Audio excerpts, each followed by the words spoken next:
أعوذ بالله من الشيطان الرجيم بسم الله الرحمن الرحيم إن الله لا يستحيي أن يضرب مثلا ما بعوزة فما فوقها فأما الذين آمنوا فيعلمون أنه الحق من ربهم وأما الذين كفروا فيقولون ماذا أراد الله بهذا مثلا يضل به كثيرا ويهدي به كثيرا وما يضل به إلا الفاسقين رب اشرح لي صدري ويسر لي أمري واحلل عقدة من لساني يفقه قولي.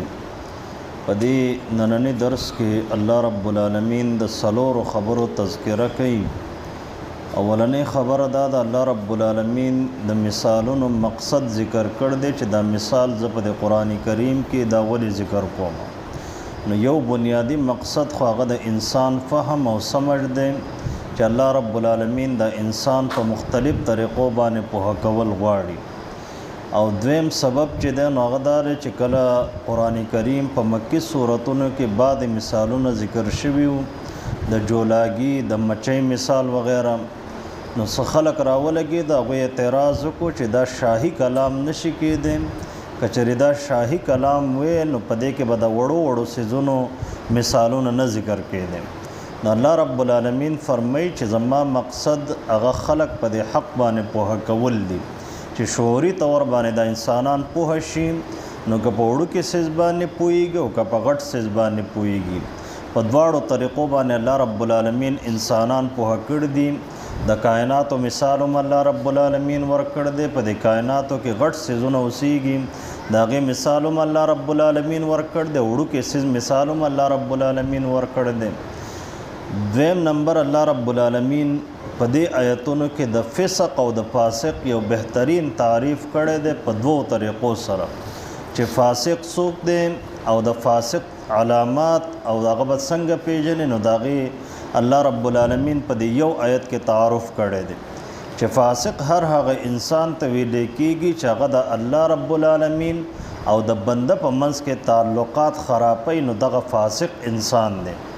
فاسق هر هغه انسان ته ویلی کېږي چې د پیغمبر او د امتی په منځ کې، د والدین او د اولاد په منځ کې، د ښځې او د خاوند په منځ کې، د رور او د خور په منځ کې، د ګاونډي او د ګاونډي په منځ کې تعلقات خرابوي.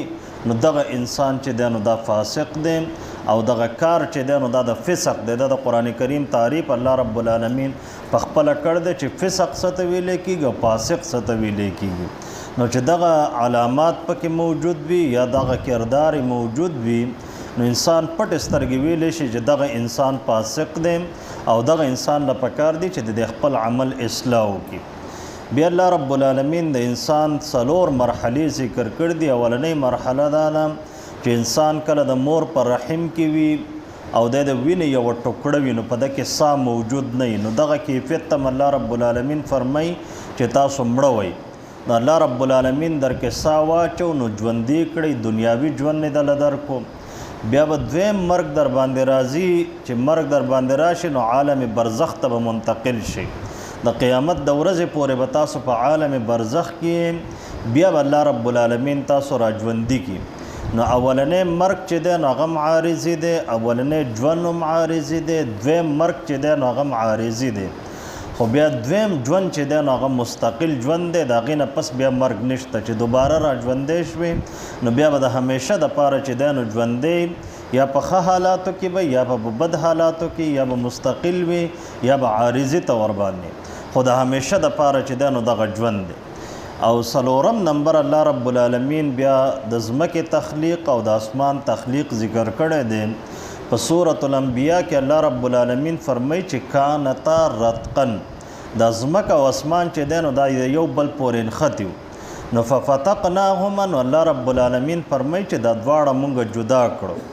نو بیا اگر چې تفسیری اشاراتو او روایاتو نه دا معلومیږي چې الله رب العالمین چې د ځمکه اولن پیدا د اسمان اول پیدا کړی دی، د ځمکه اول پیدا کړې ده او اسمان چې دی نو الله رب العالمین وروستو پیدا کړ دی او تزیین د اسمان چې دی نو دا مقدم دی، یعنی اسمان الله رب العالمین اول ښایسته کړی دی او د هغې ضروریات الله رب العالمین برابر کړي دي، د هغې نه پس بیا الله رب العالمین ځمکه چې دی نو هغه ښایسته کړ ده. دا یو فطري کار دی، لکه عام طور باندې سړی کور جوړوي نو د ټولو نه اول چې دی نو هغه فرش چې دی نو هغه واچوي، د هغې نه پس چې دی نو د چت کوشش کوي، بیا د چت تزیین او آرایش چې دی نو هغه وشي، د هغې نه پس بیا د ځمکې تزیین او آرایش چې دی نو هغه کېږي. بیا الله رب العالمین فرمایي چې کله مې دا ځمکه پیدا کړه په دې ځمکه کې مې ستاسو د ضروریات ټول څیزونه چې دی نو هغه پیدا کړه. نو بیا الله رب العالمین اراده وکړه اسمان ته، نو 7 اسمانونه الله رب العالمین پیدا کړه. په سورة الطلاق کې الله رب العالمین فرمایي چې 7 اسمانونه الله رب العالمین پیدا کړي دي او د دې په مثل باندې الله رب العالمین ځمکې هم پیدا کړي دي. یعنی په تعداد هم هلته په مثلیت کې اشاره چې دی نو هغه تعداد تم کېدی شي چې الله رب العالمین 7 اسمانونه پیدا کړي دي، نو 7 ځمکې هم الله رب العالمین پیدا کړي دي. بیا د اسمانونو د ځمکو د دې تعداد نه مراد څه دی؟ نو ښه خبره دا ده چې د دې نه د ځمکې هم 7 طبقې مراد دي او د اسمان چې دی نو هغه هم ته 7 طبقات مراد دي. او بیا الله رب العالمین فرمایي چې زه مستوي شوم، استوا مې وکړه. نو استوا څه ته ویلې کېږي؟ نو عام طور باندې قرآن کریم کې بعضې جملې او بعضې الفاظ داسې دي چې د هغې په حقیقت باندې هغه انسان نشي پوهېدی. قرآن کریم هغې ته متشابهات ویلي دي، د هغې متعلق انسان دومره مکلف دی چې د هغې باندې به دی ایمان راوړي، د هغې علم چې دی نو الله رب العالمین ته به تفویض کوي، هغه به سپرد کوي، د هغې په حقیقت باندې به د ځان پوهه کولو کوشش نه کوي او نه انسان په هغې باندې پوهېدی شي. امام مالک رحمه الله ته یو فتوه منصوب ده، هغه فرمایي چې دا څومره متشابهات چې دي لکه استوا چې د نو استوا ناستې ته ویلې کېږي، خو چې الله رب العالمین په عرش باندې څنګه ناست دی، د انسان په شان ناست دی که په کومه طریقه باندې ناست دی، نو الله رب العالمین خو د انسان د فهم او د سمج دپاره بعضې جملې استعمال کړي دي، خو انسان د هغې د حقیقت چې دی نو هغه ادراک نشي کولی، په هغې باندې پوهېدی نشي. نو امام مالک رحمه الله فرمایي چې الاستواء معلوم، استوا چې دی نو دا یو معلوم څیز دی. والایمان بها واجب، ایمان چې دی نو هغه په دې باندې واجب دی او د دې کیفیت چې دی نو هغه مجهول دی، چې د دې کیفیت نه دی معلوم چې کیفیت د دې څنګه دی او څنګه نه دی. او د دې متعلق چې دی نو سوال کول چې الله رب العالمین څنګه استوا کړ د په عرش باندې، نو د دې نه سوال کول دا بدعت دی. دا امام مالک رحمه الله یو فتوا ورکړې ده او عام مفسرین چې دی نو هغه هم دغه ذکر کوي او د امت تعامل چې دی نو هغه هم په دې باندې دی. ځکه په سوره ال عمران کې به راشي چې الله رب العالمین فرمایي چې قرآن کریم 2 قسمه آیتونه دي، یو محکم دي یو متشابهات دي. محکم باندې انسان الله رب العالمین مکلف کړ دی چې په هغې به ایمان هم راوړي، په هغې باندې به ځان هم پوهه کوي، پس د پوهې نه به په هغې باندې عمل هم کوي. متشابهات چې دی نو په هغې باندې به انسان ایمان راوړي، خو هغې باندې انسان نه ځان پوهه کولی شي او نه چې ځان پې پوهه نه کړی شي نو بیا پې عمل هم نشي کېدی. دا د دې 4-5 آیتونو خلاصه ده. ان الله، یقینا الله رب العالمین، لا یستحیي، هغه حیا نه کوي، دغه حیا چې ده نو هغه مانع نه واقع کېږي او هغه د دې خبرې نه بندی ان یضرب مثلا چې هغه بیان کړي یو مثال، ما بعوضة د یو ماشي، فما فوقها یا د ماشي نه په سپکوالي کې چې کوم څیز دی، د فوقیت نه مراد چې دی نو هغه د ماشي نه چې کوم لاندې څیز دی، ماشي هم یو غټ څیز دی، خو د ماشي د وزر مثال کوم الله رب العالمین ذکر کی او د انسان فهم په هغې سره راتلی شو، نو الله رب العالمین دا هم کوي، د دې نه الله رب العالمین څوک منع کولی نشي. فاما الذین، نو د دې مثال مقصد او د دې نتیجه څه وي؟ نو فاما الذین، نو پس هغه خلق آمنو چې هغوی ایمان راوړی دی، فیعلمون، نو هغوی پوه شي انه الحق من ربهم چې دغه مثال حق دی د دوی د رب د طرف نه او د یو مقصد دپاره الله رب العالمین را لیږلی دی. واما الذین، هر چې هغه خلق دي کفرو چې کفر یې کړ دی، فیقولون، نو هغوی فورا اعتراض وکړي چې ماذا اراد الله بهذا مثلا، چې څه اراده کړ دی الله رب العالمین په دې مثال سره. نو الله رب العالمین 2 نتایج ذکر کړ دي. اولنۍ نتیجه دا ده یضل به کثیرا. په دې مثالونو سره الله رب العالمین ډیر خلک گمراه کړي. د ولې دا سوال چې اوچت کړي نو بیا دا ولې دا اولنۍ پړوی ده د گمراهۍ دپاره. ویهدي به کثیرا او ډیرو خلکو ته الله رب العالمین هدایت وکړي. او د هدایت اولنۍ پړوی دا چې انسان عقیده وساتي چې دا مثال د الله رب العالمین د طرف نه دی او د یو مقصد دپاره دی، نو په هغه مقصد باندې الله رب العالمین بیا پوهه کوي. وما یضل به او نه ګمراه کېږي په دې سره الا الفاسقین مگر فاسقان خلق، فاجران خلق، نافرمانه خلق. د فاسقان څوک دي؟ نو الله رب العالمین په خپله د فسق او د فاسق تعریف کړی دی. الذین د فاسقان هغه خلق دي ینقضون عهد الله چې دیو ماتی د الله رب العالمین هغه وعده من بعد میثاقه پس د کلکوالي د هغې نه چې هغه د ایمان وعده ده، هغه د توحید او د رسالت وعده ده. ویقطعون او دیو پرې کوي ما هغه څه امر الله به چې الله رب العالمین حکم کړی دی په هغې باندې ایوسوله چې هغه برقرار وساتلی شي. د دې نه صله رحمي مراد ده، د دې نه ګاونډګیري مراد ده، د دې نه د والدین او د اولاد په منځ کې چې کوم تعلقات دي هغه ترې مراد دي. ټول تعلقات چې الله رب العالمین په هغې باندې حکم کړی دی چې هغه د برقرار وساتلی شي. نو کم خلک چې په دغه تعلقاتو کې رکاوټونه پیدا کوي، غلط فهمیانې پیدا کوي، نو دیو د فسق کار کوي. او دغه کار کوونکي چې دی نو دا فاسقان دي. ویفسدون فی الارض او دیو فساد راوچتوي په ځمکه کې، دا فساد هم دی او دا کار کوونکي فسادیان هم دي. اولئک هم الخاسرون. الله رب العالمین فرمایي چې دغه خلک تاوانیان دي. کیف تکفرون سرنګ به تاسو کفر کوئ بالله په الله رب العالمین باندې وکنتم امواتا تاسو مړوئ په عارض موت سره چې هغه ستاسو نو دغه د مور په رحم کې چې الله رب العالمین اولنۍ مرحله کې تاسو پیدا کړئ چې هغه د وینې یا د اوبو هغه ټوکړه وه. فاحیاکم نو الله رب العالمین تاسو له عارضي ژوند درکو، دنیاوي ژوند چې ورته ویلی کی. ثم یمیتکم بیا به څه وخت پس الله رب العالمین په تاسو مرګ راولي چې هغه به معارضي مرګ وي.